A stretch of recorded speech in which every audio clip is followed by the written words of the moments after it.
न होने वाला इंतजार है एक्सप्रेसवे का लोकार्पण। शहरवासियों को कब मिलेगी ट्रैफिक से निजात?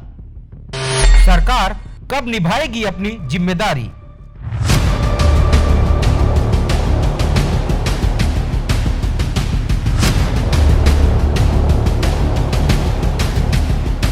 जी हाँ, छत्तीसगढ़ में पिछले लंबे समय से भाजपा और कांग्रेस दोनों ही प्रमुख पार्टियां कभी निर्माण खत्म न होने वाले कार्य को अंजाम देने अपनी एड़ी चोटी का जोर लगा रहे हैं। आइए आज हम आपको लेकर चलते हैं ऐसे एक्सप्रेसवे की ओर जिसका निर्माण कार्य भाजपा शासनकाल में शुरू किया गया था, जो आज तक लोकार्पण की बाट जोह रहा है।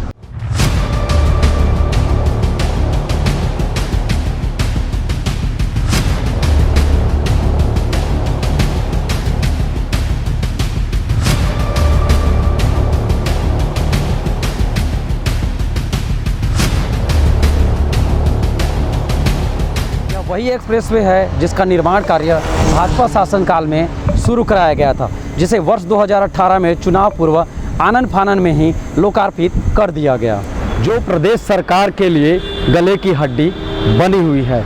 इसे ना तो निकलते बन रहा है, ना तो उगलते बन रहा है।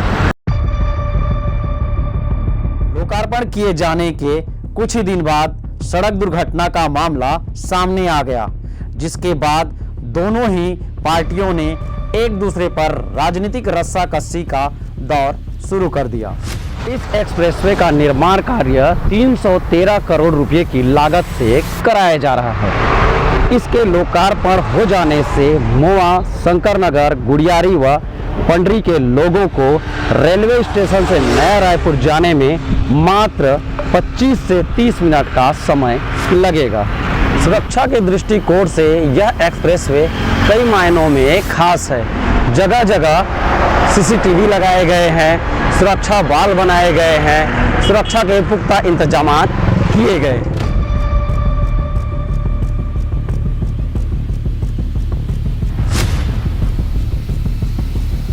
इस एक्सप्रेसवे का पिछले लंबे समय से शहरवासी लोकार्पण का इंतजार कर रहे हैं।